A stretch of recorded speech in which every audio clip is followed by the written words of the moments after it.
Welcome to our channel. Last વિડીયોમાં આપણે aldehyde અને કીટોનની બનાવટ જોઈ લીધી. એક સુંદર મજાનો ચાર્ટ જોયો. એ ચાર્ટને આપણે દોર્યો. એકવાર પ્રેક્ટિસ કરી ન કરી હોય દોસ્તો, ટાઈમ ન મળ્યો હોય રાત્રે, તો આજે કરી લેવાની. રાસાયણિક પ્રક્રિયાઓ કરતી વખતે જો એ તમારા દિમાગમાં ચાર્ટ હશે તો ઇઝીલી તમને એ પ્રક્રિયાઓ યાદ રહેશે. એટલે એને ગંભીરતાથી લઈ ને આપણે દોસ્તો એને કવર કરી લેવાનું, તો જ તમને પ્રક્રિયાઓ સારી રીતે યાદ રહેશે. હવે આજનો જે ટોપિક છે એની અંદર આપણે ગવર્મેન્ટે કાઢી નાખેલો ટોપિક ગુણધર્મો છે, ભૌતિક ગુણધર્મો. આપણે ફટાફટ એની ચર્ચા 5 મિનિટની અંદર પૂરી કરી નાખીએ છીએ. એ ભૌતિક ગુણધર્મોમાં એક તો છે એના ઉત્કલન બિંદુ, બરોબર છે. બીજું આવશે એની દ્રાવ્યતા. ત્રીજું આવશે અવસ્થા પણ છે, એની અવસ્થા, ઉત્કલન બિંદુ, દ્રાવ્યતા અને વાસ અને સ્વાદ. આટલી બાબતોની ચર્ચા એની અંદર છે દોસ્તો. સૌથી પહેલા જુઓ તો મિથેનાલ એટલે કોણ? નાનામાં નાનો ઘટક, HCHO, ફોર્માલ્ડીહાઇડ આપણે જેને કહીએ છીએ તે. ઓરડાના તાપમાને વાયુ સ્વરૂપે હોય છે. ઇથેનાલ બાષ્પશીલ છે, એટલે નાનાથી ચાલુ કરીએ છીએ. બાષ્પશીલ હોવું એટલે તે વરાળમાં રૂપાંતર સરળતાથી થઈ શકે છે. આલ્ડીહાઇડ અને કીટોન સંયોજનો ઓરડાના તાપમાને પ્રવાહી અથવા ઘન સ્વરૂપે હોય છે, બરોબર છે. આ પ્રવાહી અને ઘન, જેમ જેમ કાર્બન વધે ને તેમ તેમ.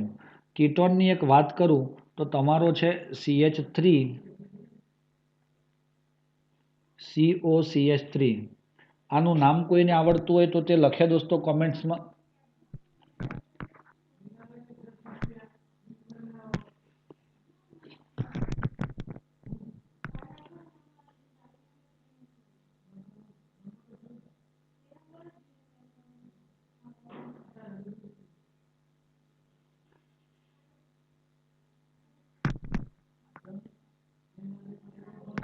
દોસ્તો આ 3 કાર્બન છે, કોઈને નથી આવડતું ને? આ 3 કાર્બન છે તો એને પ્રોપેન કહેવાય. અને પ્રોપેન પછી કીટોન લાગે છે એટલે પ્રોપેન ઓન કહેવાય. આટલું સિમ્પલ છે દોસ્તો. આનું કોમન નેમ, સામાન્ય નામ કહેવાય છે એસીટોન. કીટોનમાં સૌથી નાનામાં નાનો છે, જેનો ઉપયોગ બેનો નેલ પોલિશ રિમૂવ કરવા માટે નેલ પોલિશ રિમૂવર તરીકે ઉપયોગ કરે છે. એ બોટલની અંદર લખેલું હશે એસીટોન, જોજો અંદર ન હોય, બહાર હોય. હવે આલ્ડીહાઇડ અને કીટોન સંયોજનના ઉત્કલન બિંદુ સમાન આણ્વીય દળ ધરાવતા હાઇડ્રોજન કરતા હાઇડ્રોકાર્બન કરતા વધારે. આ કોષ્ટક છે તમારી પાસે. આ તમને ગુજસેટ અથવા તો નીટની અંદર MCQ માટે ધ્યાન રાખવાનું. આ કોણ છે દોસ્તો? એન બ્યુટેન એટલે હાઇડ્રોકાર્બન. હા કે ના? મિથોક્સી ઇથેન એટલે ઇથર. મિથેનાલ પ્રોપેનાલ એટલે આલ્ડીહાઇડ. એસીટોન એટલે કીટોન અને પ્રોપેન 1-ઓલ એટલે આલ્કોહોલ. તો દોસ્તો તમે જુઓ તો આણ્વીય દળ દરેકના જુઓ 58, 60, 58, 58 અને 60. એટલે ઓલમોસ્ટ આણ્વીય દળ દરેકના કેવા છે? સરખા છે ને? હવે ઉત્કલન બિંદુ તમે જુઓ તો ધીમે ધીમે ક્રમશઃ વધતું ગયું. એટલે આપણે એમ કહી શકીએ છીએ ઉત્કલન બિંદુ માટે alcohol is greater than ketone is greater than aldehyde is greater than ether is greater than hydrocarbon. દોસ્તો સમજ પડી આપણને? આ પ્રકારે આપણે એને દર્શાવી શકીએ છીએ. ચલો, આલ્ડીહાઇડ અને કીટોન સંયોજનોના નિમ્ન સભ્યો, નિમ્ન એટલે નાના સભ્યો, કે જેવા કે મિથેનાલ HCHO 1 કાર્બન વાળો, ઇથેનાલ એટલે 2 કાર્બન વાળો, પ્રોપેનોન એટલે 3 કાર્બન વાળો, CH3COCH3. ઓકે, પાણી સાથે હાઇડ્રોજન બંધ બનાવે. આથી આ શબ્દ આવે છે દ્રાવ્યતા.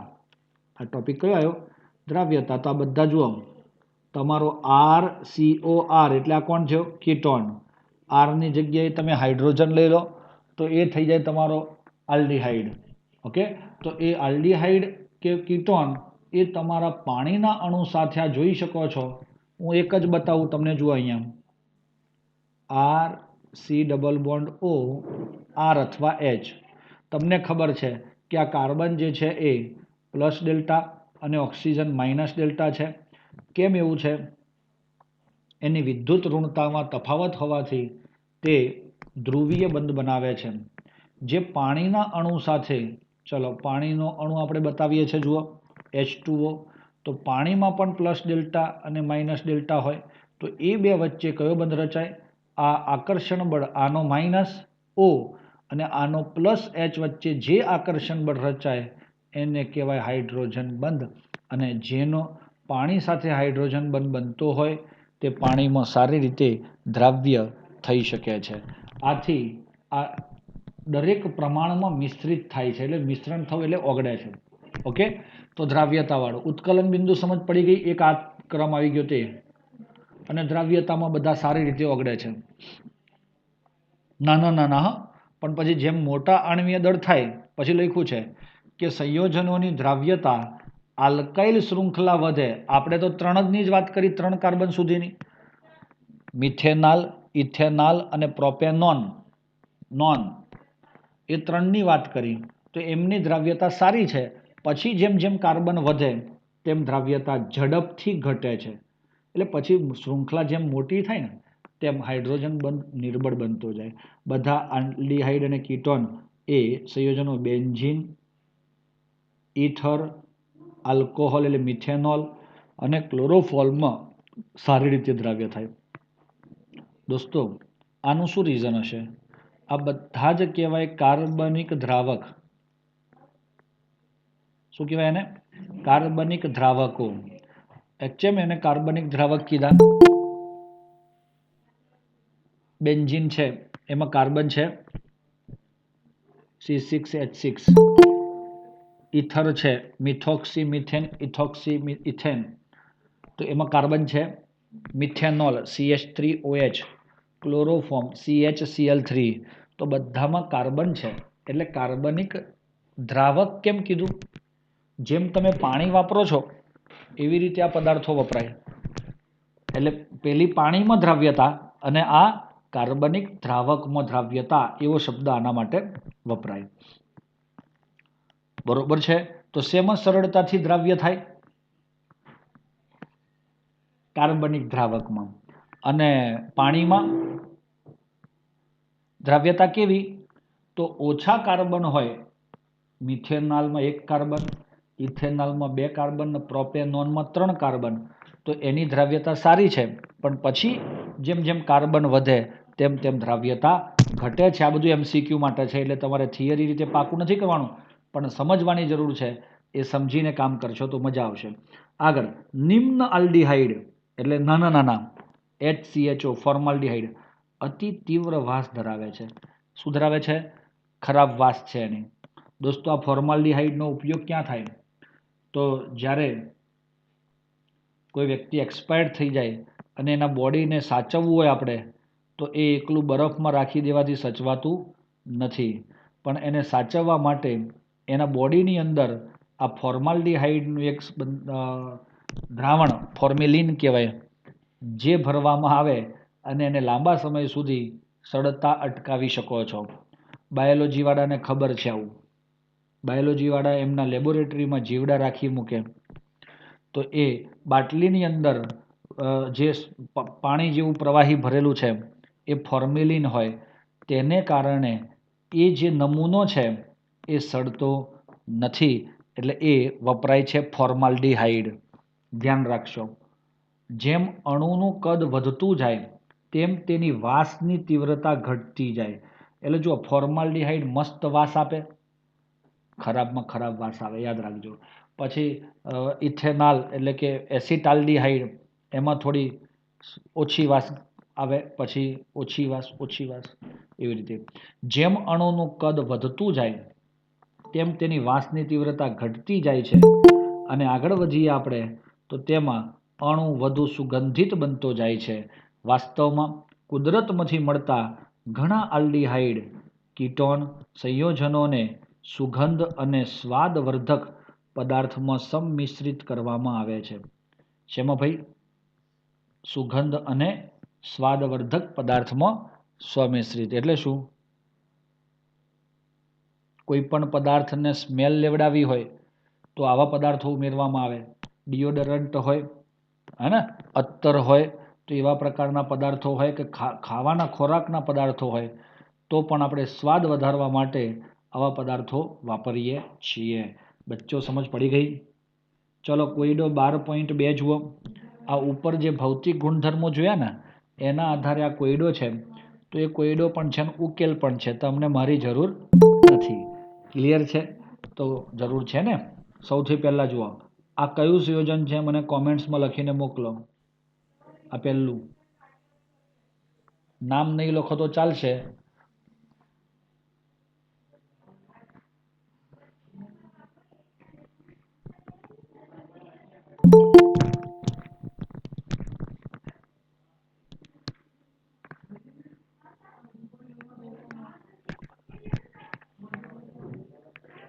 ચાલો, કોઈને ખબર છે બેટા આ શું છે? વેરી ગુડ કૃષિ. આને આલ્કોહોલ કહેવાય. માનસી વેરી ગુડ, આલ્ડીહાઇડ કહેવાય. હે, હજુ બે જણાને જ ખબર પડી કે આને શું કહેવાય? બાકીના બાળકો ક્યાં છે? એમને ખબર તો પડવી જ જોઈએ દોસ્તો ક્યાં છે હું. બોલો બોલો બોલો જલ્દી. ઓહ,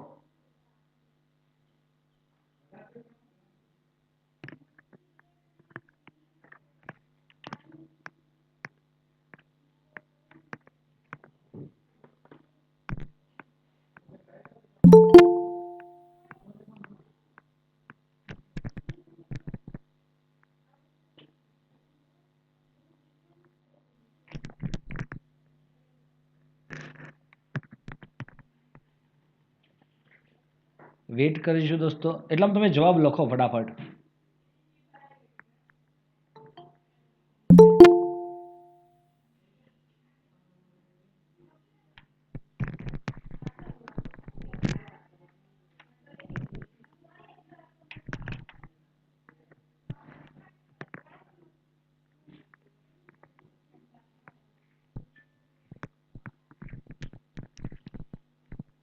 ચલો,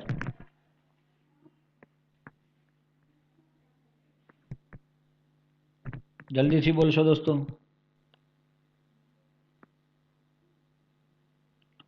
આ શું છે? અરે ભાઈ અવાજ જાય છે કે નહીં મારો? બધા પહોંચી ગયા? આલ્કોહોલના આલ્ડીહાઇડ 4 જણા ખાલી કે છે.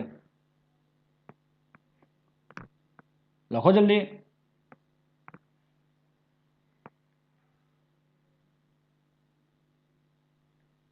એમ થોડું ચાલશે. આટલું તમને ખબર નહીં પડે તો તમે હલવાઈ જવાના. અહીંયા મેં હાઇલાઇટ કર્યો છે. આ તમારો CHO ગ્રુપ છે. CHO ને આપણે શું કહીએ છીએ? આલ્ડીહાઇડ. એટલે ત્યાં આલ નામ આવે એનું, બ્યુટેન આલ. ચલો, આ બીજું સંયોજન કોણ છે? દેખાય છે ને? આપણે ચર્ચા કરી રહ્યા છે કોયડો કયો? 12.2. તો આ OH છે એટલે આલ્કોહોલ કહેવાય. Butane dash 1 dash all. Very good Yashvi. ત્યારબાદ આ છે કયો સમૂહ દોસ્તો? આ ત્રીજો.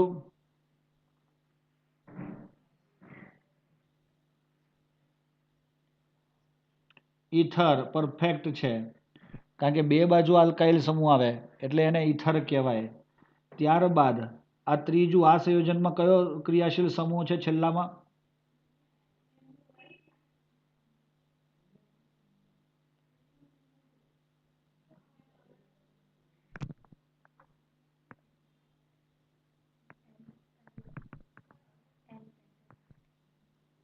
આલ્કેન બરોબર છે સાહેબ, આલ્કેન કહેવાય કે એન પેન્ટેન કહેવાય? પ્રશ્નાર્થ ચિહ્ન છે આ. એમ કહેવાય દોસ્તો, સાંભળો, જેવી રીતે આપણે એમ વિચારીએ કે ભાઈ 1 થી 5 વાળા બાળકો એને પ્રાઇમરી કહેવાય, નર્સરીથી જુનિયર અને સિનિયર વાળાને પ્રી પ્રાઇમરી કહેવાય, કહેવાય કે નહીં? અને 6 થી 8 વાળાને અપર પ્રાઇમરી કહેવાય, 9માં 10માં વાળાને સેકન્ડરી કહેવાય, અને 11-12 વાળાને શું કહેવાય? Higher secondary. હવે તમે શેમાં છો દોસ્તો? હાયર સેકન્ડરીમાં. એટલે જનરલ એમ કહેવાય કે હાયર સેકન્ડરી. એવી રીતે આને કહેવાય આલ્કેન. હવે એમાં તમે છો તો તમારું નામ છે મુકેશભાઈ, તો એ તમારું નામ સ્પેશિયલ થયું. એ સ્પેશિયલ વ્યક્તિની વાત કરી શેમાંથી? હાયર સેકન્ડરીમાંથી. એવી રીતે આલ્કેનમાં આ કોણ છે? એન પેન્ટેન એમ કહેવાય. ખબર પડી? એ જ રીતે આ ઈથર છે એ જનરલ નામ થયું, પણ એમાં એનું નામ એકચ્યુઅલી જોઈતું હોય પાછા એ મહેશભાઈના મુકેશભાઈના પાછા 2 નામ હોય, એક આઈયુપીએસસી નામ અને એક સામાન્ય નામ. તો આઈયુપીએસસી નામ કેવી રીતે નક્કી થાય? ફોઈએ પાડેલું હોય તે, વિધિ અનુસાર એની રાશિ પ્રમાણે. પણ ઘરમાં જે નામ પાડ્યું હોય ચિંટુ પિન્ટુ જેવું, એ એનું સામાન્ય નામ કહેવાય. એટલે તમારા આ જે છે તમારો ઈથર હોય કે આલ્કેન હોય, આલ્કોહોલ હોય કે આલ્ડીહાઇડ હોય, તો એના 2 નામ હોય. તો આલ્ડીહાઇડ કીધું એનો મતલબ કે તમે હાયર સેકન્ડરીની વાત કરી. એમાં કોણ છે? તો એ સ્પેસિફિક વ્યક્તિની વાત થઈ. પણ એ વ્યક્તિના એ પાછા કેટલા નામ હોય? 2 નામ હોય, સામાન્ય નામ અને હા, એવું નથી કે બધાના જ નામ હોય. ખ્યાલ આવ્યો? ઘણાને બહુ લાડકવાયા હોય તો જ નામ હોય, બાકી બીજાના તરછોડી દીધા હોય તેના 2 નામ હોય જ નહીં. તો અહીંયા આગળ તમારે એ રીતે ધ્યાન રાખવાનું. તો આ આલ્કેન છે, પણ સ્પેશિયલી કયો એનું નામ તો શું? એન પેન્ટેન કહેવાય. બચ્ચો સમજ પડી? તો આગળ જે આ ક્રમ તમને આ કોષ્ટક આપ્યું છે, આ કોષ્ટક, એ કોષ્ટક પ્રમાણે તમે આનો જવાબ જાતે મેળવશો દોસ્તો. તો કોનું ઉત્કલન બિંદુ સૌથી વધારે હોય આમાં? સર, આલ્કોહોલનું. કેમ? કારણ કે એમાં હાઇડ્રોજન બંધ બને. પછી કોણ હોય? તો સાહેબ આલ્ડીહાઇડનું. કેમ? એમાં દ્વિધ્રુવીય બંધ બને. પછી કોણ હોય? તો ઈથરનું. કેમ? કે તેમાં દ્વિધ્રુવીય બળ જે છે એ થોડું ઓછું પ્રબળ હોય. અને છેલ્લે આલ્કેન આવે, કારણ કે તેમાં વાન્ડરવાલ્સ બળ હોય, એ બહુ જ નિર્બળ બંધ હોય. તો જેમ આકર્ષણ બળ વધે તેમ ઉત્કલન બિંદુ વધે. તો આકર્ષણ બળમાં કયા બળો આવ્યા? આમ 3 પ્રકારના બળોની વાત થઈ. એક હાઇડ્રોજન બંધ, દ્વિધ્રુવીય બળ અને વાન્ડરવાલ્સ બંધ. તો હાઇડ્રોજન બંધ પ્રબળ હોય તો જેમાં જે સંયોજનમાં એ બંધ બને એનો ઉત્કલન બિંદુ હંમેશા વધારે હોય. એ આલ્કોહોલમાં બને છે. પછી આલ્ડીહાઇડમાં પણ કંઈક અંશે જે પાણી સાથે હાઇડ્રોજન બંધ બનાવે છે, પોતાના અણુ સાથે નથી બનાવતો. એટલે એનો દ્વિધ્રુવીય આકર્ષણ બળ એ થોડુંક ઓછું પ્રબળ, પણ વાન્ડરવાલ્સ કરતાં પ્રબળ હોય. એટલે આલ્કેનના ઉત્કલન બિંદુ સૌથી ઓછા થયા. તો દોસ્તો જવાબ તો સીધી વાત છે. ઉપરનું કોષ્ટક તમે સમજ્યા હોય તો એના આધારે તમને ખ્યાલ આવી શકે છે. ત્યારબાદ આ બીજો પણ છે, જુઓ 12.3 લખાણ સંબંધિત પ્રશ્ન છે કે નથી? છે. એ પણ તમે સેમ આ જ રીતે શું કરી શકો મિત્રો? એને પણ તમે સમજણ મેળવી શકો. તો ચલો, પહેલું કોણ છે દોસ્તો? હવે લખીને તો મોકલો યાર.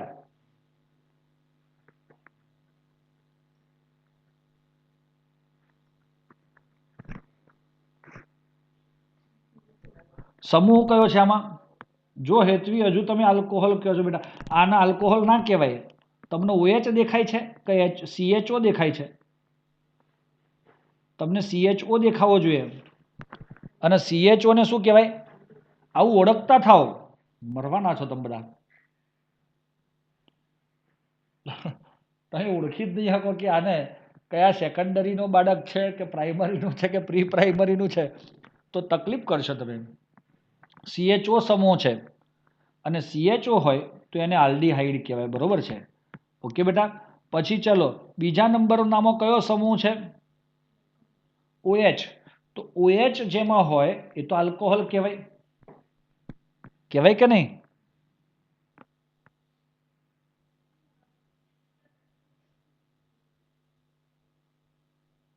બરોબર. ચલો એના પછી જુઓ CH3OCH3 કયો સમૂહ છે આમાં? O. હે ને? O સમૂહ છે વચ્ચે. વચ્ચે O, આજુબાજુ આલ્કાઇલ. તો આ કયો સમૂહ થયો?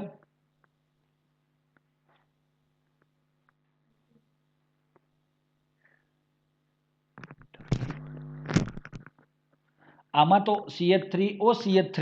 તો આ તો ઈથર છે. એટલે ભાઈ લખી નાખો યાર તમે તમારી બુકમાં અને ગોખી મારો કે આવું હોય તો આને આ જ કહેવાય. સમજજો. હા દેખો ભાઈ, આ તો આખું ચેપ્ટર પૂરું થાય પણ આ તો બધું મને લાગે છે તકલીફ જ રહેવાની. જુઓ ડેશ CHO હોય તો આલ્ડીહાઇડ, ડેશ OH હોય તો આલ્કોહોલ, ડેશ O હોય તો ઈથર, અને ડેશ RH જ હોય મતલબ એમાં કાંઈ જ ન હોય, એવો ગ્રુપ જ ન હોય, ખાલી કાર્બન અને હાઇડ્રોજન જ હોય અને સિંગલ બંધ હોય તો એને આલ્કેન કહેવાય.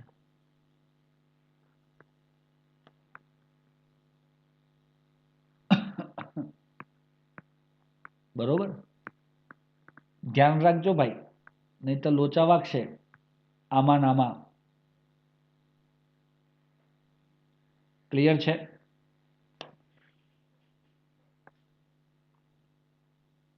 આ આલ્કોહોલની એક વાત હું તમને કરું. હું જ્યારે ભણતો હતો ત્યારે કોલેજની અંદર પ્રવાસ નીકળેલા અમે. એટલે અમારા કેમિસ્ટ્રીવાળા સાહેબ મારા બાજુમાં બેઠેલા. એમને મને પૂછ્યું, શું પૂછ્યું કે ભાઈ H આલ્કોહોલનું સૂત્ર હું એમ પૂછ્યું. એટલે મેં કીધું ROH. બરોબર છે? એમાંય આપણે પીએ તે કયો આલ્કોહોલ? એટલે કે ઇથેનોલ. એનું સૂત્ર બોલ ભાઈ. એટલે મેં કીધું સાહેબ CH3CH2OH. બરોબર છે? તો આ આલ્કોહોલ કેમ કહેવાય? તો મેં કીધું એમાં સાહેબ OH હોય ને એટલે આલ્કોહોલ કહેવાય. તો સાહેબે મને પ્રશ્ન પૂછ્યો, તું પાણી પીવે છે? મેં કીધું હા. તો પાણીમાં H અને OH તો હોય કે ના હોય? તો એમાંય તારો OH સમૂહ છે. તો આ આલ્કોહોલ પીવે તો ચઢે, પાણી પીવે તો ન ચઢે. એનું શું રીઝન હશે? એટલે હું કન્ફ્યુઝ થઈ ગયો કે જો આલ્કોહોલમાં OH હોય અને એના લક્ષણ આપણને અવસ્થા બદલવાના હોય, આપણી માનસિક અવસ્થા ચેતાતંત્રને અસર કરી શકતો હોય, તો પાણીમાં પણ OH છે તો એ પણ અસર કરવો જોઈએ. પણ દોસ્તો એકચ્યુઅલી એ વખતે મને ખબર નહોતી કે શું કારણથી આ પાણીમાં રહેલો OH એ આપણને કોઈ અસર કરતો નથી, જ્યારે આ આલ્કોહોલ બધા પીવાની ના પાડે આપણને. તો એનું કારણ શું? તો આલ્કોહોલ શા માટે ચડે છે? તો એ કાર્બનિક રસાયણ છે. એમાં આલ્કાઇલ સમૂહ જોડાયેલો છે. પાણીના OH ને આલ્કોહોલ ન કહેવાય, કારણ કે આલ્ક વર્ડ આવ્યો એમાં, તો એ આલ્ક વર્ડમાં જ કાર્બન રહેલો છે. અને તમારો OH એટલે કે H2O તો અકાર્બનિક પદાર્થ છે. એ આલ્કોહોલના જેવા લક્ષણો માટે ધરાવી શકતો નથી.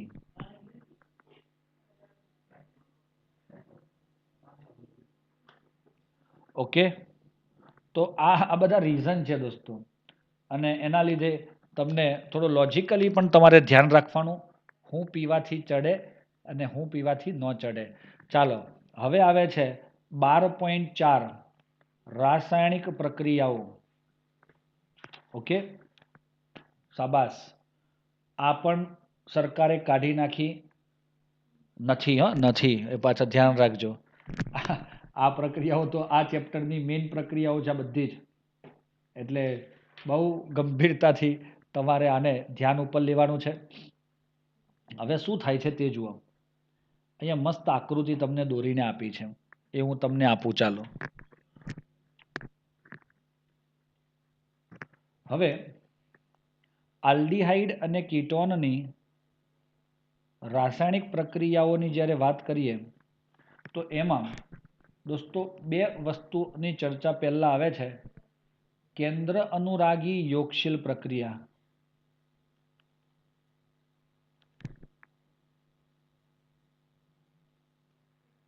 જોજો મિત્રો, તમે કોઈ દિવસ આ સીધે સીધો શબ્દને ગોખવાની આદત ન રાખતા.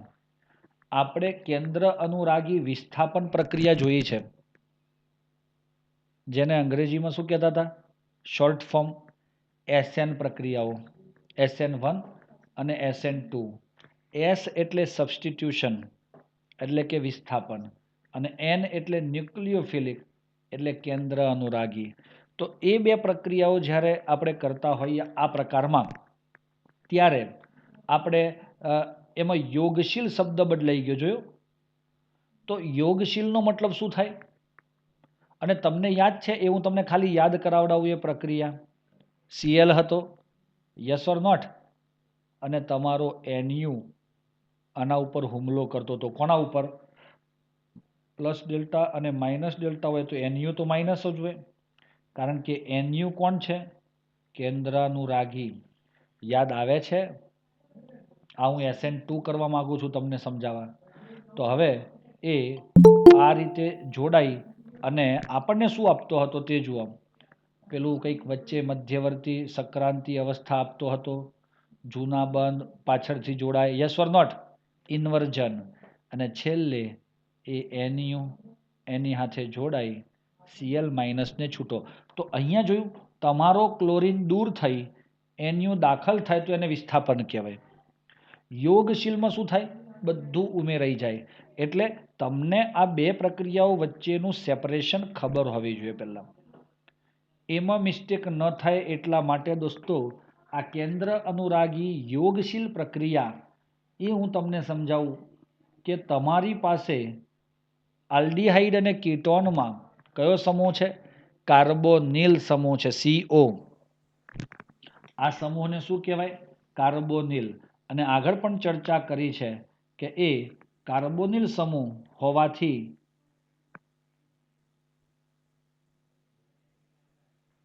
એમાં આપણને શું જોવા મળે છે દોસ્તો? તો યાદ છે તમને? આનું બંધારણ પણ આપણે જોઈ ચૂક્યા છીએ, અને એ બંધારણ મુજબ આપણને એમ કીધું છે કે આનું સંકરણ sp2 છે. અરે યાદ આવ્યું? ગઈકાલનો જ લેક્ચર હતો મારા ખ્યાલ પ્રમાણે. નહીં, પરમ દિવસનો. SN2 રિએક્શન છે. કયું? SN2. હવે જુઓ, SN2 રિએક્શન પ્રમાણે તમારો આ કાર્બન પ્લસ ડેલ્ટા અને આ માઇનસ ડેલ્ટા, કારણ કે બંનેની વિદ્યુત ઋણતાને આધારે હતું. બાળકો યાદ છે? તમારા ટોપિકમાંથી કાઢી નાખેલો ટોપિક છે કે ભાઈ કાર્બોનિલ સંયોજનોનું બંધારણ. તો એમાં આ કયો બંધ બનાવ્યો છે? ધ્રુવીય બંધ બને છે. એની ઉપર જ્યારે Nu માઇનસ હુમલો કરે, આ Nu એટલે કોણ દોસ્તો? કોને ખબર છે આ યોગશીલનો મતલબ? યોગશીલ થવું એટલે શું?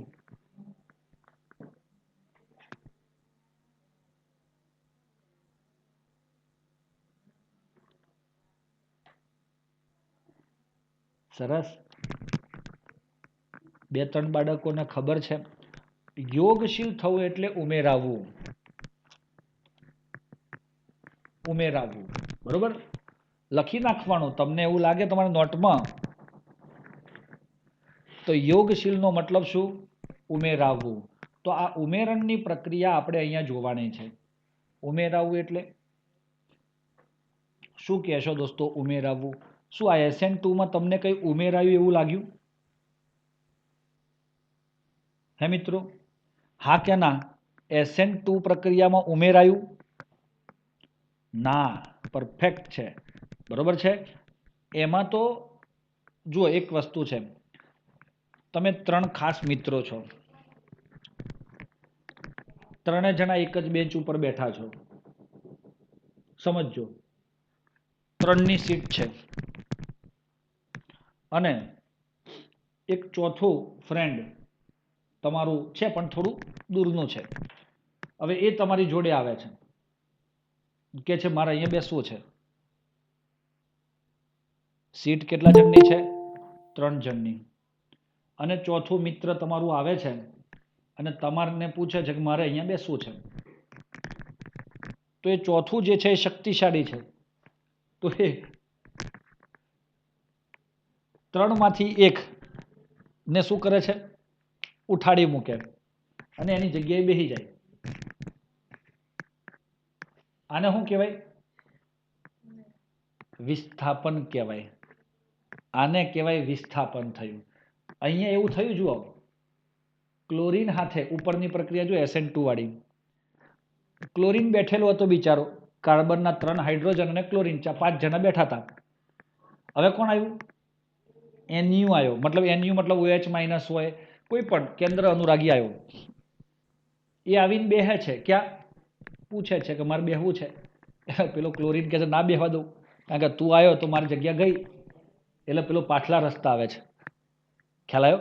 અને ઊંધી સાઈડથી બેહે છે એટલે આ બાજુથી ક્લોરીન બહાર. એટલે ત્યાં શું થયું? એનું વિસ્થાપન થયું. સમજ પડે છે? પેલું એક મૂવી છે, ખબર છે ને, કે એની અંદર પાછલી સીટ ઉપર 8-10 જણા બેસી ગયા હોય અને હવે એક ફૂલ પેક થઈને બેસી ગયા હોય. મૂવીનું નામ તો યાદ નથી, કોઈને હશે તો લખશે વિચારું. પણ જ્યારે રાઈટ સાઈડનો દરવાજો ખોલે કારનો અને એક એ બાજુથી બેહે એટલે ડાબી બાજુનો એક વ્યક્તિ બહાર નીકળી જાય. તો આ શું થયું કહેવાય? વિસ્થાપન કહેવાય. એક આવે એની સામે બીજો જતો હોય તો એને વિસ્થાપન કહેવાય. એ વિસ્થાપન તમે આગળના SN1-2માં ભણ્યા છો. યોગશીલમાં શું થાય? 3ની સીટ હતી અને તમે ચોથો મિત્ર આવ્યો, થોડા એડજસ્ટ થઈ અને એને વચ્ચે બેહાડી દીધો. તો આને કહેવાય યોગશીલ. કોઈ દૂર થતું નથી. સમજ પડે છે? તો અહીંયા આગળ આ NU જે આવવાનો છે એ આમાં શું કરવાનો છે? સંપૂર્ણ તમારે દાખલ જ કરી દેવાનો છે, ઉમેરી જ દેવાનો છે. આ ઉમેરવું કહેવાય. આને શું કહેવાય ગુજરાતીમાં? ઉમેરવું. એટલે યોગશીલ થવું. એમાંથી કંઈ દૂર નથી કરતા આપણે. રેડી દોસ્તો? તો એ NU કોના ઉપર હુમલો કરશે દોસ્તો? કોઈ ખબર ખરી આપણને? કીધું છે એને કે હું આના પર હુમલો કરીશ એમ? હા, આપણને જોઈને ખબર પડે. NU બિચારો નેગેટિવ છે તો એ કોની પાસે રિક્વેસ્ટ લઈને જાય? મને બેહવા દે એમ. હા, પોઝિટિવ. એને જેની સાથે મેચ થતું હોય એની સાથે જ એ રિક્વેસ્ટ લઈને જાય. એ કાર્બન પાસે જાય છે. તો ચલો ગયો. કારણ કે કાર્બન જ એની વાત સાંભળે, ઓક્સિજન સાંભળે ના સાંભળે, કારણ કે એને કટ્ટર દુશ્મની છે. કેમ દુશ્મની છે? પેલો પણ નેગેટિવ અને પેલો, બંને નેગેટિવ વિચારોવાળા છે અને એના લીધે એ મેચ કોઈ દિવસ થતા નથી અને એથી તે કાર્બન પાસે જાય છે. હવે કાર્બન તો પાછો એનો થોડી મિત્રતા લગાવ બહુ છે NU સાથે. એટલે એ શું કરશે? ઓક્સિજનને રિક્વેસ્ટ કરશે કે ભાઈ આને બેહવા દે ને યાર. એટલે ઓક્સિજન શું કરશે ખબર પડી? કે એ કાંઈ વાંધો નહીં, તાર દોસ્તાર છે ને, બેહાડ દે તારે.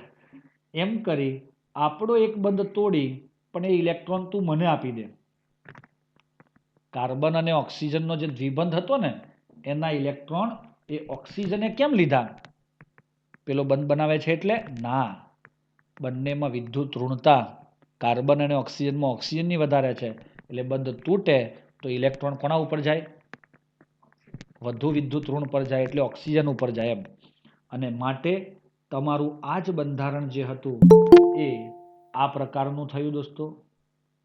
બધા જ સિંગલ બંધ થઈ ગયા. આ તો તમારા હતા જ દોસ્તો. અને O બની ગયો માઇનસ. તો દોસ્તો આ તમારું સમતલ હતું. શું હવે સમતલ રે? અહીંયા A કીધો છે, જુઓ દેખાય જ તમને, અને આને B કીધો છે. આ A અને આ B. એ બી તરીકે તમે કંઈ પણ લેશો, હાઇડ્રોજન, કાર્બન, એ ફ્યુચરમાં આપણે લઈ શકીશું. તો બસ દોસ્તો, આ જે હતો ને આ ઉપરવાળો, એનો આકાર હતો સમતલીય. Yes or not? કેમ? કારણ કે એનું સંકરણ sp2 હતું, એટલે આ સમતલમાં હતું. તમને કોઈ એમ પૂછે કે સાહેબ આ સમતલ હોય એટલે કેવું હોય, અમારે થોડું વિઝ્યુઅલાઇઝ કરવું છે, વિચારવું છે.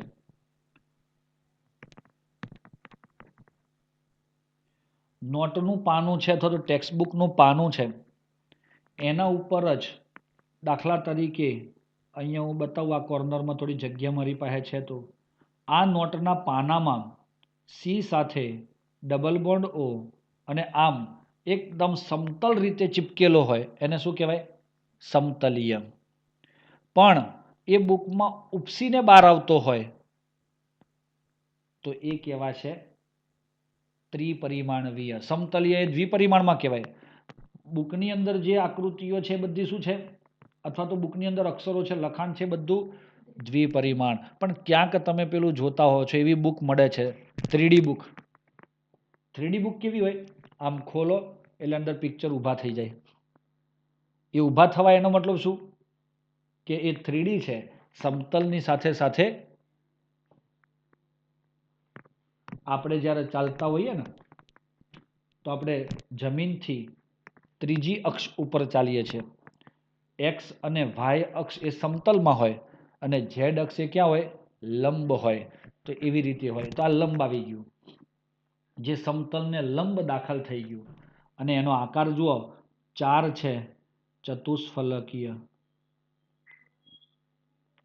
કયો આકાર છે દોસ્તો? સમચતુષ્ફલકીય.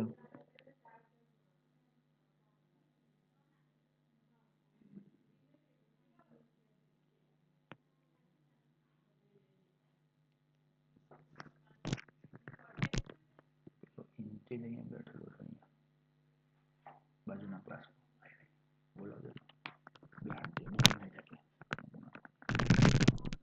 ચલો, હવે આ થઈ ગયું દોસ્તો. હવે સંકરણ કયું થયું આનું? Yes, sp3. ઓકે. અને છેલ્લે જ્યારે આનું જલ વિભાજન થાય, કારણ કે આ નેગેટિવ છે ને, એટલે એ H+ સાથે પ્રક્રિયા કરી અને ત્યાં શું બનાવીને આપે છે તમને? AB અને OH, આલ્કોહોલ. એક રીતે કહી શકીએ આપણે. ખબર પડી એ કોણ છે? તો દોસ્તો આમાં શું થયું? આને શબ્દ વાપર્યો છે યોગશીલ નિપજ. ભાઈ આને યોગશીલ કહેવાય. કેમ કહેવાય? બધું ઉમેરાયું, કઈ દૂર થયું? NU આખો આઈન બેહી જ ગયો ને. A B કે કાર્બન કે કોઈને દૂર કર્યા? એને ના કર્યા. તો એ યોગશીલ પ્રક્રિયા થઈ. આ ક્રિયાવિધિ અનુસાર આ પ્રક્રિયા આપણને મળે છે. મોબાઈલ ચાલુ કર. ચાલો, ઓકે બેટા, રેડી? આમ આમ કરી નાખો, ખાલી માથું 5 કિલોનું, એટલે રેડી થઈ જાય. હે ને? વિચારો બેટા, વિચારો. હા, આ ક્રિયાવિધિ કહેવાય. કોની? કેન્દ્ર અનુરાગી પ્રક્રિયાની ક્રિયાવિધિ. કાંઈ છે નહીં દોસ્તો, સિમ્પલ જ છે. જેવી SN2 SN1 માં થતું હતું એવું જ થાય છે ને. પણ SN1 SN2 માં કંઈક દૂર થઈ ગયો, Cl દૂર થઈ ગયો. આકૃતિમાં પ્રક્રિયા લખી છે, એમાં જોશો તો ખ્યાલ આવશે. પણ આમાં તો NU આઈન ઉમેરાયો છે, એને ઓક્સિજનને દૂર કર્યો નથી, એટલે એ યોગશીલ કહેવાય. બસ આ વસ્તુ તમારે ભૂલવાની નથી દોસ્તો. નંબર 2, પ્રતિક્રિયાત્મકતા. હવે દોસ્તો નેટ પકડાય છે, લેક્ચર ભરવો છે, ચાલુ કરી દે.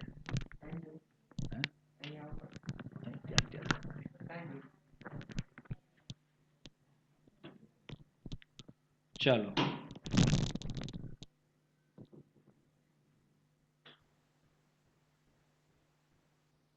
આ પ્રતિક્રિયાત્મકતા શું છે? પ્રતિક્રિયાત્મકતાને ગુજરાતીમાં કહેવાય સક્રિયતા. કહેવાય? સક્રિયતા. તો મિત્રો હવે આ પ્રતિક્રિયાત્મકતા એટલે શું? તો તમારો આ કેન્દ્ર અનુરાગી યોગશીલ પ્રક્રિયા થવા માટે અહીં શું હોવું જોઈએ? આ તમને આપ્યું છે ને, આમ દેખાય છે A B double bond O. આ સંયોજનોમાં A અને B કોણ હોય તો તમારી પ્રતિક્રિયાત્મકતા વધુ હોય? એ તો આલ્ડીહાઇડ અને કીટોન હોવાના જ છે, એના સિવાય ત્રીજું કોઈ આવવાનું જ નથી આમાં. પણ એમાં A તરીકે શું હોય અને B તરીકે શું હોય તો આપણે એને આ કહી શકીએ દોસ્તો? ચલો, સૌથી નાનામાં નાનો કાર્બોનિલ કોણ? A અને B તરીકે શું હોય તો નાનામાં નાનો બને? H. બંને H હોય તો HCHO એટલે ફોર્માલ્ડિહાઇડ બને કે નહીં દોસ્તો? એટલે એની પ્રતિક્રિયાત્મકતા સૌથી વધારે હોય. ઓકે, આ બહુ ઇમ્પોર્ટન્ટ MCQ પણ છે. આ ઇઝ ગ્રેટર ધેન, ચલો જુઓ જો બીજો કોણ દેખાય છે તમને? હવે થોડો મોટો કોણ થાય? તો સાહેબ એક બાજુ CH3 આવે અને એક બાજુ H આવે તો એ થોડો મોટો થાય. પછી તો સાહેબ CH3 ની જગ્યાએ 2 કાર્બન ત્યાં આવે, CH3 CH2 અને H આવે. ખબર પડે છે આપણને? ચલો પછી ત્રીજી વાતમાં C ડબલ બોન્ડ O, બંને બાજુ સાહેબ મિથાઇલ આવે. ચલો આવી ગયો. તો દોસ્તો કઈ ખબર પડે છે તમને શું થઈ રહ્યું છે? કેમ આ ઓછી ઘટતી જાય છે પ્રતિક્રિયાત્મકતા કે વધતી જાય છે? આપણે ગ્રેટર ધેન લખીએ છીએ એટલે ક્રમશઃ આ પ્રતિક્રિયાત્મકતાનું મૂલ્ય ઘટતું જાય છે દોસ્તો. હજુ પણ કેમ એવું થાય તે, આ NU જ્યારે પેલા કાર્બન પર હુમલો કરે છે ને તો એ કાર્બનની આજુબાજુમાં કેવા સમૂહ છે એને કહેવાય છે દોસ્તો. આ બહુ અગત્યનું છે, વેરી ઇમ્પોર્ટન્ટ છે MCQ માટે. તમને થિયરીમાં નહીં પૂછાય પણ MCQ માટે બહુ ઇમ્પોર્ટન્ટ છે. તો આમાં શું છે? CH3CO CH3, તો એમાં એક બાજુએ બેન્ઝીન હોય. આમ તો બેન્ઝાલ્ડિહાઇડ આવ્યો ને, હા, તો એની પ્રતિક્રિયાત્મકતા થોડી પાછી શું થઈ? ઘટી. પણ એમાંય એક બાજુએ બેન્ઝાલ્ડિહાઇડ બેન્ઝીન જ હોય પણ બીજી બાજુએ શું હોય? મિથાઇલ હોય. સમજ પડે છે? એની ઓર ઘટે અને હજુ પણ બંને બાજુએ બેન્ઝાલ્ડિહાઇડ જ હોય. દેખાય છે?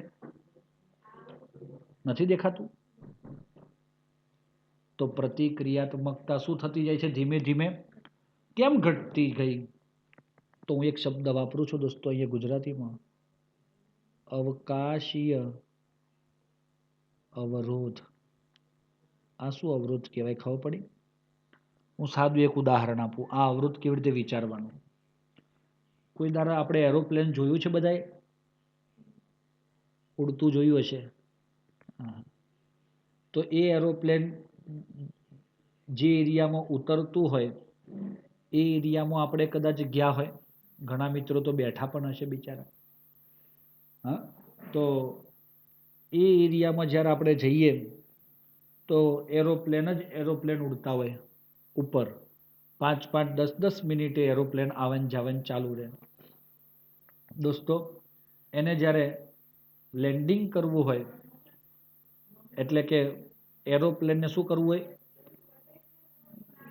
નીચે ઉતારવું હોય. લેન્ડિંગ કરવું એટલે લેન્ડ પર લાવવું એટલે ઉતારવું હોય તો એને આપણે શું કરવું પડે? નીચે પેલું વાયરલેસથી વાત કરે, ભાઈ જગ્યા છે નીચે તો હું આવું. એટલે ત્યાંથી ઇન્ફોર્મેશન મળે કે ભાઈ જગ્યા નથી, તારે ઉતરવાનું છે, ત્યાં બસ પાર્ક કરેલી છે. બસ એટલે બીજું એરોપ્લેન પાર્ક કરેલું છે. તો એવી જગ્યાએ એ ઉતરતું નથી અને ઉપર જ આંટા મારે જાય ગોળ ગોળ. બરોબર? એટલે જોજો તમે આનું શું રીઝન આવ્યું. અહીંયા આગળ NU જે છે ને એ એક એરોપ્લેન ઉડતું ઉડતું આવે છે એમ સમજો. કોના ઉપર આવે છે? એને બેહવું છે ક્યાં? કાર્બન પર, બરોબર છે. પણ કાર્બનની આજુબાજુના લોકો કેવા છે? A અને B. તો એ જેમ જેમ મોટા થાય તેમ તેમ એ પેલા NU ને ત્યાં બેસવું હોય તો એને નડતર રૂપ થશે આજુબાજુવાળા. કેમ? એને અવરોધ આવે છે કે બધું ઘણું બધું પબ્લિક ભેગું થયું હોય એટલે ત્યાં ઉતરશે નહીં. અને એના કારણે એની જેમ જેમ તમારા A અને B નું કદ વધતું જાય તેમ તેમ પ્રતિક્રિયાત્મકતા ઘટતી જાય. આ A અને B એટલે કોણ? સિમ્પલ લોજિક સમજજો.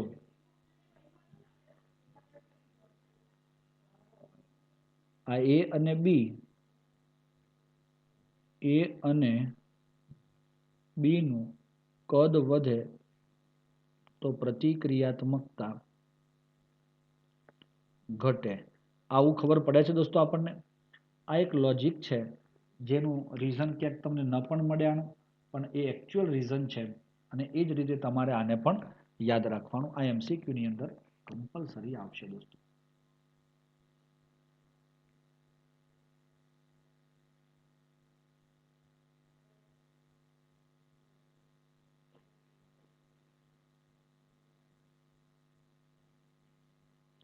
ઓકે મિત્રો, તમે એમાં કોયડો 12.3 જુઓ તો તમને આઈડિયા આવશે. આઈડિયા આવ્યો દોસ્તો? જુઓ, કોયડો 12.3 ક્યાં છે? આયરો કેન્દ્ર અનુરાગી યોગશીલ પ્રક્રિયામાં. સાંભળજો હવે. જો એક વસ્તુ છે, મેં કાલે બી એક એક્સપિરિયન્સ કર્યો કે એક બાળકે મને પૂછ્યું. તો એકચ્યુઅલી જ્યારે પૂછો છો ત્યારે તમે શબ્દોની પકડ રાખો. શબ્દ ન આવડે એ પૂછો. જો શબ્દ તમને સમજાશે તો ટોપિક આપોઆપ સમજી જશે. પણ તમે એના પાછળ નથી દોડતા અને આપણને લાગે છે ઓહો આવડો મોટો ટોપિક, આ ના આવડે. પણ જુઓ, આ ઉપરવાળો જે ટોપિક આપણે સમજ્યા ને, આ સમજ્યા છીએ આપણે, કંઈ ગોખ્યું નથી કે ભાઈ સીધે સીધું કંઈ વાંચી લીધું નથી. તો તમારે પણ એક એક લીટીને એવી રીતે સમજવી જોઈએ. સમજવા માટે શબ્દ ભંડોળ જોઈએ. શબ્દ ભંડોળ આવી ગયું તો સમજણ આપોઆપ આવી જશે દોસ્તો. અને એના માટે વધુમાં વધુ કોન્ફિડન્સ સાથે વાંચન જોઈએ. ચલો જુઓ, કેન્દ્ર અનુરાગી યોગશીલ પ્રક્રિયા. કેટલા જણાએ જોઈ છે આવી પ્રક્રિયાઓ? યસ લખો જોઈ હોય તો.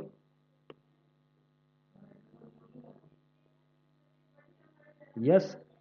ઓ ઘણા બધાએ જોઈ છે. કારણ કે આ ઉપર પાના ઉપર જ છે. જુઓ હે, કારણ કે ઘણા હશે સાહેબ આ તો સારું જોયું જ નથી અમે. પણ આ જુઓ તો બધું મળે, ભગવાન બી મળે છે હોધો તો. આ તો પ્રક્રિયા છે ભાઈ. આ ઉપર છે જ. એ પ્રક્રિયામાં પ્રોપેનાલ એટલે ટેન્શનમાં આવશે આ કેવું હશે. તો એના નામમાં જ એનો જવાબ હોય છે.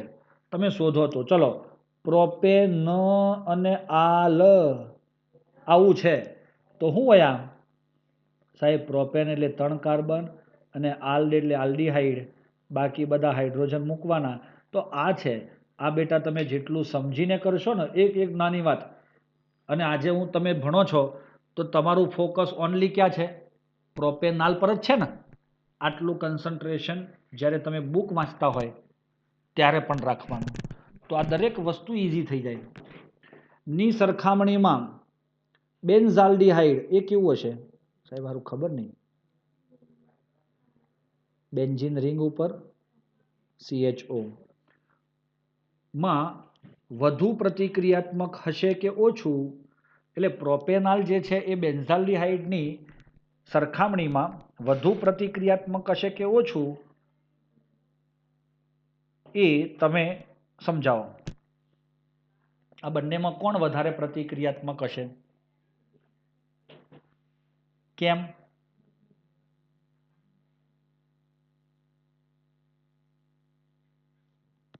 પ્રોપેનાલ છે, બરોબર છે. કેમ?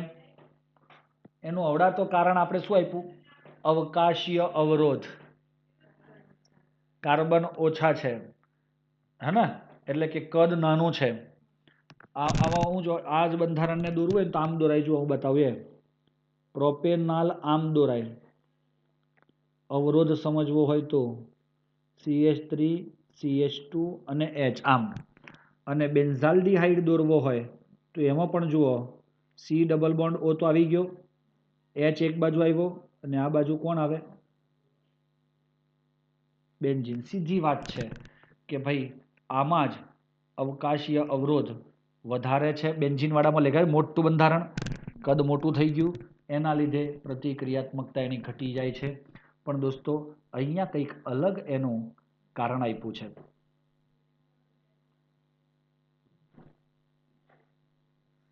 એનું કારણ શું? તો જુઓ, પ્રોપેનાલમાં રહેલા કાર્બોનિલ સમૂહના કાર્બન પરમાણુ કરતા, એટલે પ્રોપેનાલનો આ કાર્બન, આ બરોબર છે, એના કરતા બેન્ઝાલ્ડિહાઇડમાં રહેલા કાર્બોનિલ સમૂહ એટલે આ, હે ને, નો કાર્બન ઓછો ઇલેક્ટ્રોન અનુરાગી છે. દોસ્તો આ ઇલેક્ટ્રોન અનુરાગી ઓછો હોવો એટલે શું?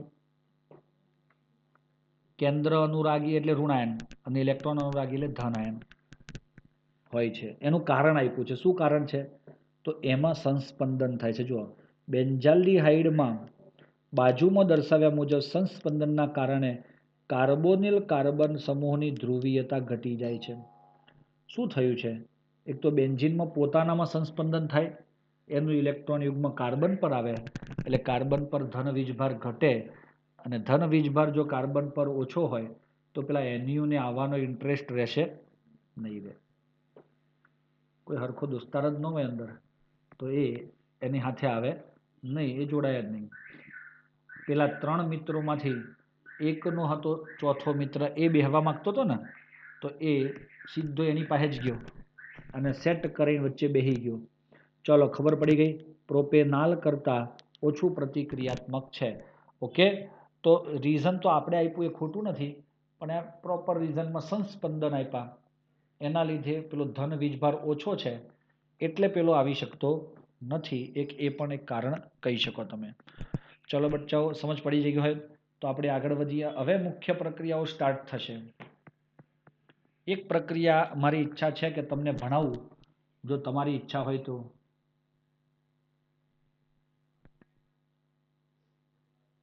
નંબર 3 આપીને કીધું છે એને કે કેન્દ્ર અનુરાગી યોગશીલ અને કેન્દ્ર અનુરાગી યોગશીલ ડેશ વિલોપન પ્રક્રિયાઓ.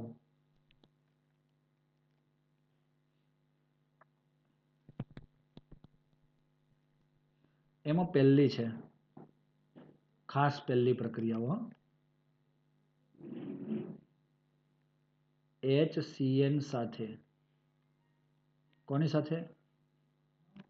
HCN એટલે હાઇડ્રોજન સાયનાઇડ, બરોબર છે.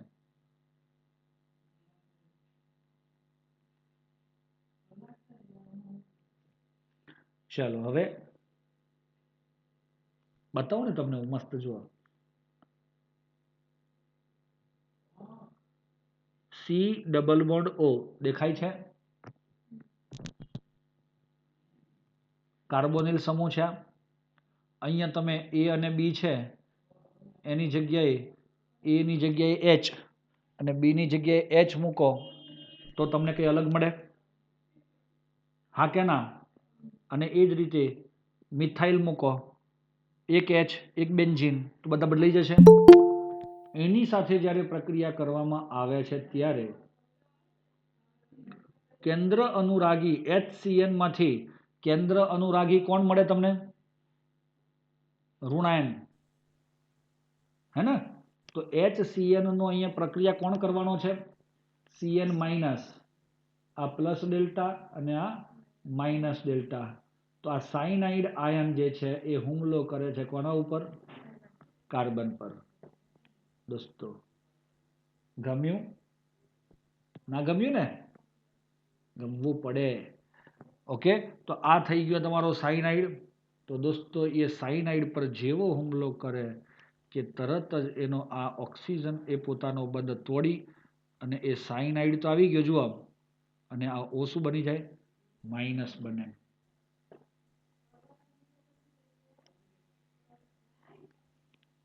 એને કહેવાય સમચતુષ્ફલકીય મધ્યવર્તી. કઈ ફરક છે આગળ પ્રક્રિયા કરીને એમાં આમાં? ના. આમાં શું આવી શકે સ્ટાર્ટિંગમાં? સર અહીંયા આલ્ડીહાઇડ લઈ શકાય કે કીટોન લઈ શકાય, અને સાઇનાઇડ CN તમારો અહીંયા દેખાય છે.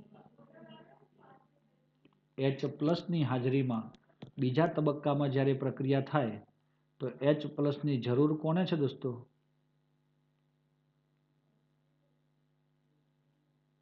O ને જરૂર છે, એટલે તે ત્યાં H બનાવે છે. મેં ગલતી કરી છે દોસ્તો. અહીંયા શું લખ્યા? હાઇડ્રોજન. આપણે તો જો આપ્યા, આ તો જનરલ સૂત્ર છે ને, એટલે એને હાઇડ્રોજન લખાય નહીં. તો દોસ્તો આ H તો ક્યાંથી આવ્યો? આ CN માંથી જ આવ્યો. અહીંયા આગળ આ પ્રક્રિયા OH- એટલે કે બેઝ ઉદ્દીપકની હાજરીમાં થાય છે. કોની હાજરીમાં? બેઝ ઉદ્દીપકની હાજરીમાં થાય છે. ચલો, ખબર પડી?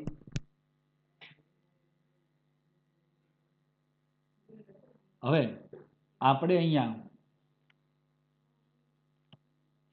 CH3CHO વત્તા HCN આ પ્રક્રિયા કરીએ છીએ. શું મળશે?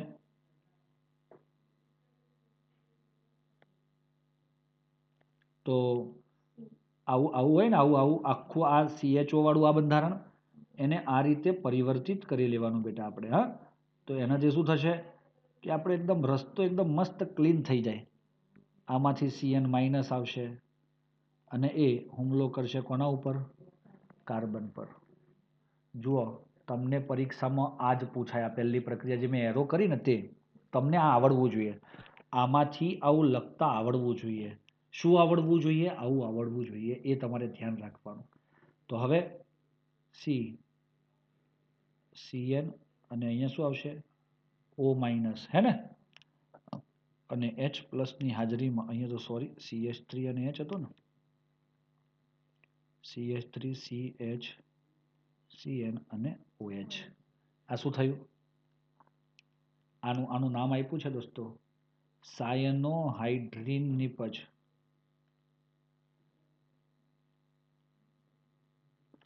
આને પણ હવે સાયનોહાઇડ્રીન જ કહેવાય.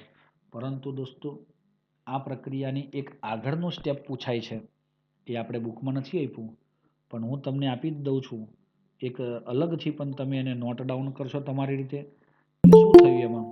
તો આનું આપણે જલ વિભાજન કરીએ.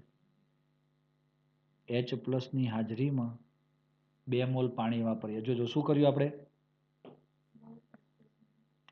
એસિડની હાજરીમાં જલ વિભાજન, પાણી વાપર્યું, બસ. તો શું થાય છે તે જુઓ. શું ફેરફાર છે એ કહેજો મને.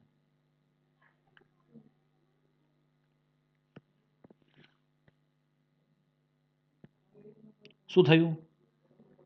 CN નું COOH માં રૂપાંતર થાય. શેનું શેમાં થાય? CN નું COOH માં રૂપાંતર થાય, જેને આપણે જલ વિભાજનથી આ કાર્બોક્સિલિક એસિડ મળ્યો દોસ્તો. અને એને કહેવાય છે, દેખો દોસ્તો, CH3 CHOH COOH આપણને મળે છે.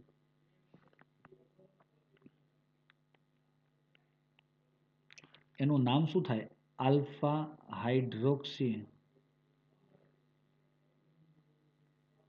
પ્રોપેનોઇક ના કહેવાય, પ્રોપિઓનિક એસિડ. અથવા તો એને લખાય IUPAC લખો ને, 2 હાઇડ્રોક્સી પ્રોપેનોઇક એસિડ લખાશે. આવું લખાય.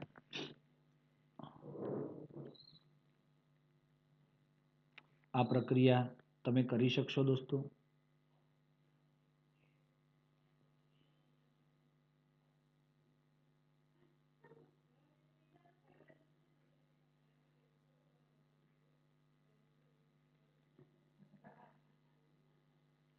બેન્ઝીન રિંગ પર COCH3 આ પ્રક્રિયા આપતું નથી. ઓકે, કેમ નથી આપતું? એનું કારણ પેલી પ્રતિક્રિયાત્મકતા છે કે એના લીધે પેલો અવકાશી અવરોધ લાગે છે, એથી એ પ્રક્રિયા આપતું નથી. આપણે એમાં છે નહીં, પણ એ જૂના પોર્શનમાં હતું એટલે આ બતાવ્યું છે. આ નોંધ કરીને તમારે ધ્યાન પર લઈ લેવાનું. એસિટોફિનોન કહેવાય, આને શું કહેવાય? ઓકે, ચાલો. બાકી આ તમારો પ્રોપેનોન છે, એની આ પ્રક્રિયા તમારે જાતે પૂર્ણ કરવાની થશે. ચલો બચ્ચો, ક્લિયર થઈ ગયું હોય? જો તમે આ પ્રક્રિયાને સમજી ગયા હશો તો આપણે પાછો નેક્સ્ટ લેક્ચરની અંદર બીજી વધારાની પ્રક્રિયાઓ જોવાના છે. અને આ સિમિલર પ્રક્રિયાઓ છે, સિમિલર પ્રક્રિયાઓ. હા, તો એ સિમિલર પ્રક્રિયાઓ જેટલી બને એટલી સારી રીતે થાય તો એટલો જ વધારે મજા આવશે. મિત્રો, સમજ પડે છે?